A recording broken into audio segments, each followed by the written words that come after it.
There was a festive atmosphere across the country as the nation celebrated the age-old festival of Janai Purnima today. The festival of Gai Jatra and Raksha Bandhan were also observed. Janai Purnima marks the beginning of festivities that will culminate with the biggest Hindu festival of Dashai in just over a month's time. With lesser rain and milder temperature, the beginning of festivities also herald the fast approaching autumn season. Good evening, I'm Sarah Sapsanama. Let's begin with the headlines of the hour. Some half a dozen tea estates in Chapa and Ilam in dispute with local levels. Owners charged of not paying taxes. Shanghai Group says taxes are government's share. Nepal gears up to propose for the waiver of 22 billion rupees loan of Pokhara Airport during Prime Minister Dahal's upcoming China visit. New transmission line and border transits in the offing. Over 70 dead and more than 50 injured as a fire guts a building housing migrants in central Johannesburg, South Africa. Occupants of the building were mostly African migrants. And Nepal register a stunning victory over Malaysia at the ICC Women's T20 World Cup Asia qualifier.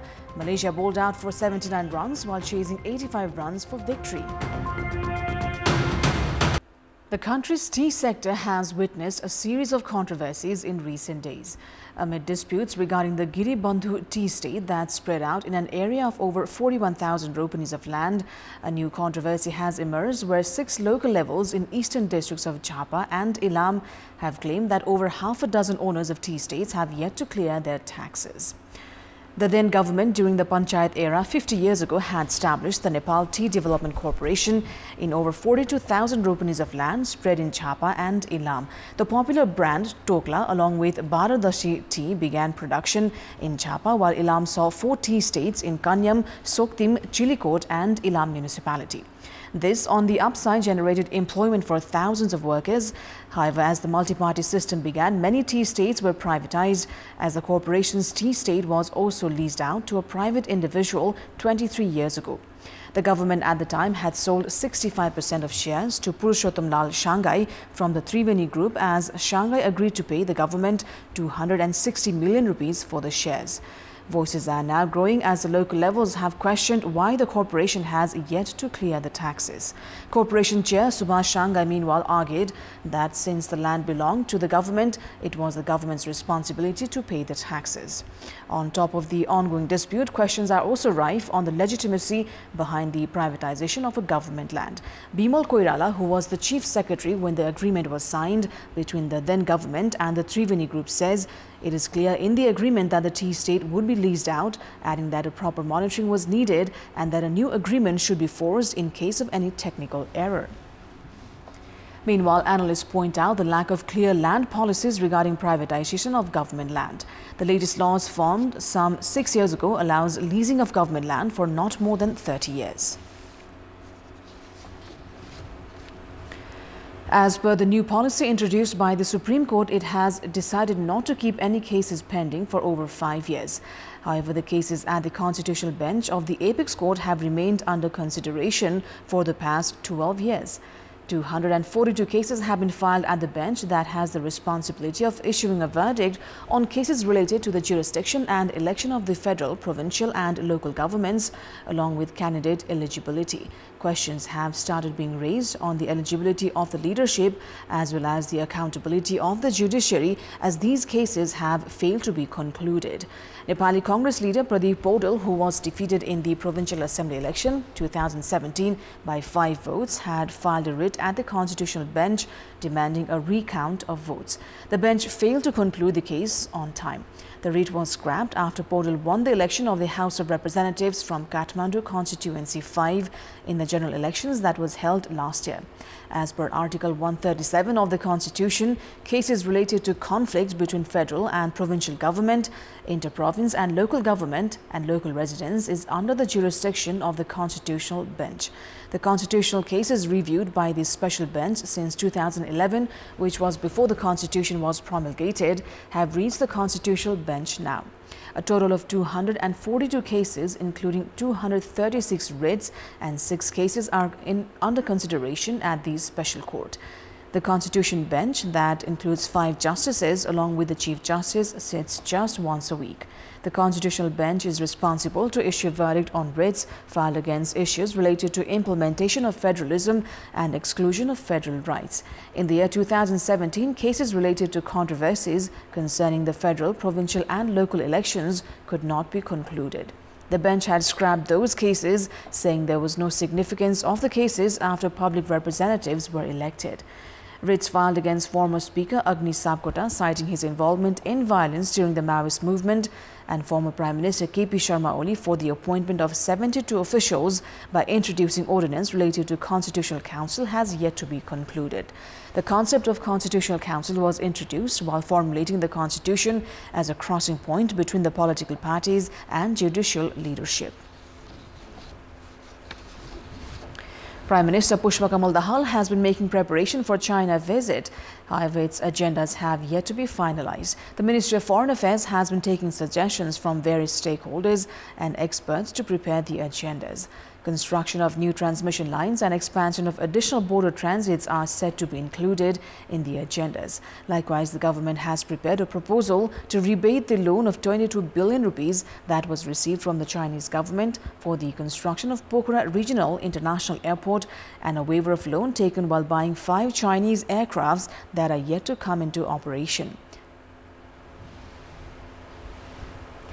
Preparations have been made to propose China to convert the loan of 2 billion rupees provided by China for the construction of Pokhara International Airport into grant. The Ministry of Tourism has said that discussion on the issue is underway. While answering questions raised by lawmakers at the House of Representatives, on Tuesday, Premier Dahal has said that the preparations will be made to propose China to open additional transit points. Apart from this, Chinese assistance on the expansion of road, energy, agriculture, science and technology and trade, among other sectors, will also be prioritized during the visit.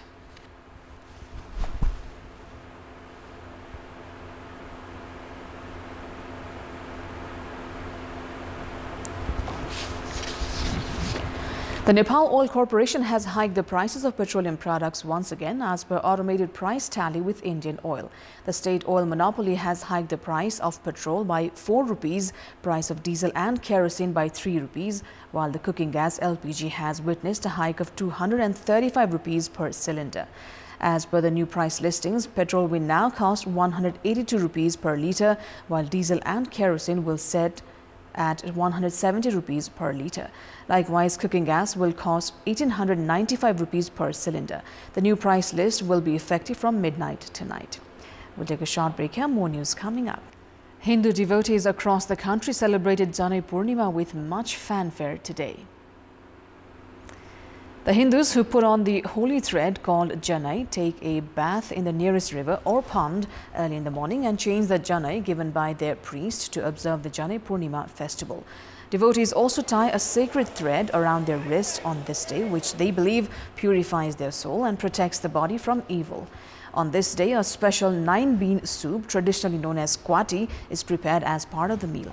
The soup provides much-needed warmth to human bodies, especially needed by the farmers who spend the monsoon summer shin-deep in muddy water, planting crops in the fields. Devotees also throng to Gosaikunda in Rashua and Jatapokuri and Pachpokuri at the bordering region of Dolaka and Ramechhap. Devotees reached Pachpokuri and Jatapokuri, located at an altitude of 4,600 meters above sea level, to observe the Janai Purnima. They from Dolaka, Ramechhap, Sinduli and Kavripalanchok, among other districts, reached Jatapokuri and Pachpokuri to mark Janai Purnima festival. The pilgrim site can be reached through GD of Dolaka. Fairs were also held in Shailung and Kalinchok of Dolaka today. Many pilgrims have also reached Gosaikunda of Rashua for the festival.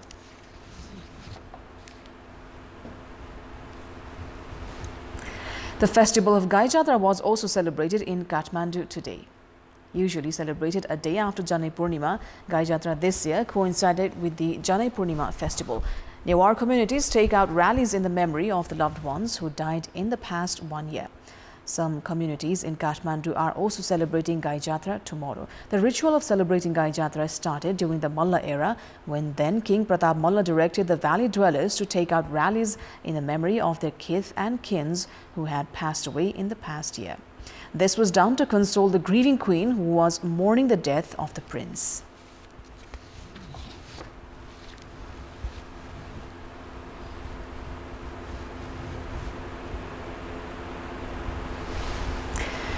Moving on, Mayor of the Kathmandu metropolis Balendra Shah has expressed objection to the political map issued by China and has cancelled his visit to the northern neighbours on moral grounds.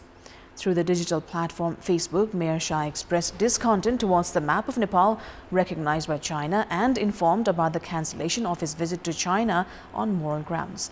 Shah expressed dissatisfaction, saying that China did not recognize Nepal's new map that was issued on 7th of May 2020, including Lipu Lake, Limpiathura and Kalapani, as the Minister of Natural Resources of China recognized the old map of Nepal while issuing the political map of China. Shah added that China's move to recognize the territories of Nepal as neighboring India's was a wrong step towards bilateral relations. China and India have disputes concerning their border territories from Ladakh to Arunachal. Nepal's territory of Lipu Lake and Limpiathura region is shown as parts of India in the political map released by China. Now, in our Public Voice segment, today we've asked people in all 7 provinces what should be done to revive the slumping economy. Let's take a look at what they had to say.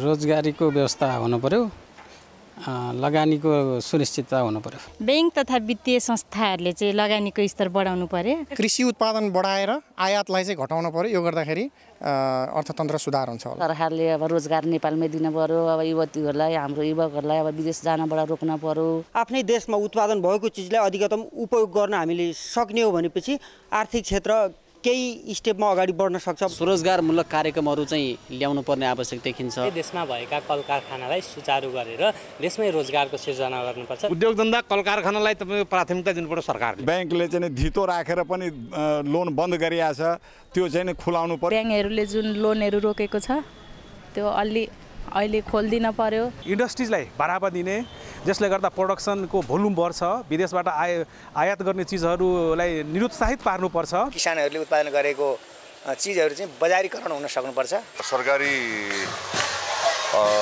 जुन खर्चहरु छन् त्यो अनावश्यक खर्चहरुलाई चाहिँ कटौती गर्नु पर्यो युवा उद्यमीहरुले चाहिँ गर्ने व्यवसायहरुमा हरेक कुरामा चाहिँ छुट दिन पर्यो परदेशको संरचनाहरु धेरै भए यसलाई घटाउनु पर्छ विलासिताका सामानहरु जुन हामीले आयात गरिरहेका छौं त्यसलाई एकदमै कम गर्नुपर्छ ऋण उपलब्ध गराउनु पर्यो र स्वरोजगारको लागि चाहिँ सुरक्षा प्रदान गर्नु पर्यो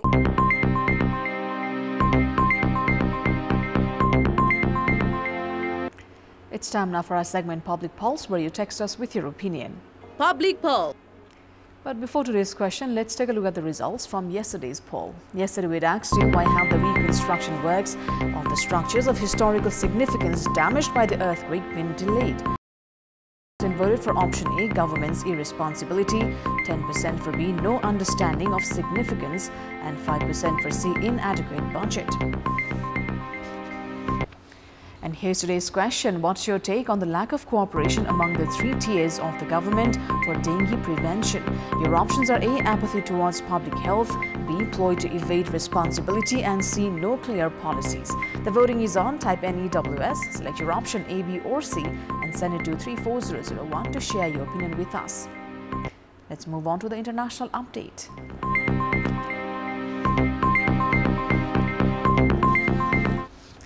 More than 70 people have died and over 50 injured after a fire in central Johannesburg. The building was being used by squatters and migrants from different parts of Africa.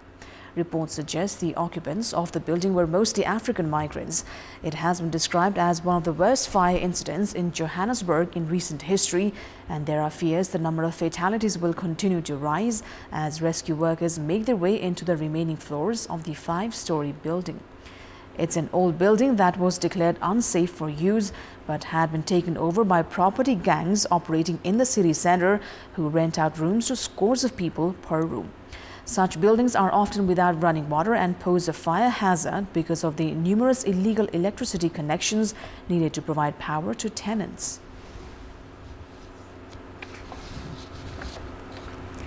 Time now for another break. We'll be right back. Welcome back. It's time now for the sports update. Sports news. Team Nepal made a stunning comeback to secure a 5-run win over Malaysia at the ICC Women's T20 World Cup Asia qualifiers. We're in for the first ball of the day. It's a shorter delivery. After being put to bat in the match played at the Biomass Sports and Events Complex in Malaysia, Nepal posted 84 runs for the loss of 6 wickets in their 20 overs. Nepal had a poor start and kept losing wickets at regular intervals. They were reduced to 3 wickets without a single run on their scorecard as Kajal Shrestha, Samjana Khadka and Indu Verma returned to the pavilion in the first 3 balls of the very first over. Team Nepal were then reduced to 24 runs for the loss of 5 wickets in 6.2 overs. However, Sita Rana Magar and Apsari Begum then added a crucial 51-run partnership for the 6th wicket to provide some stability to Nepal innings. Apsari scored 17 while Sita remained unbeaten on 38 runs. Aina Hamiza Hashim took 2 wickets for Malaysia, while Mahira Izzati Ismail, Aisha Elisa Firdaus and Niknur Atiela shared a wicket apiece. In reply, Malaysia were once cruising as they had lost 4 wickets for 70 runs on the board. However, they lost their remaining 6 wickets for only 9 runs as Nepal secured a dramatic victory. The Nepali Eves are aiming to reach the tournament final and secure their spot at the global qualifiers. Very well balled by Kavita. Her second delivery. That will be chance of a run out if directed, yes. Sri Lanka have defeated Bangladesh by 5 wickets in a low-scoring match that concluded a short while ago in Kandy. Electing to bat first, Bangladesh were bowled out for 164 runs in 42.4 overs with a top score of 89 runs by Nazmul Hussain Shanto. Mathisa Pathirana was the most successful Lankan bowler with 4 wickets. In reply, Sri Lanka chased the target of 165 runs, losing 5 wickets in 39 overs. Sharhit Asalanka remained unbeaten on 62 runs, while he was well supported by Sadira Wickramasinghe, who contributed 54 runs. Shakib Al Hassan picked 2 wickets for Bangladesh. It's a rest day tomorrow at the Asia Cup, while the action resumes on Saturday with a high-profile clash between India and Pakistan in Kandy. That is all for the moment. Thank you for watching. Good night.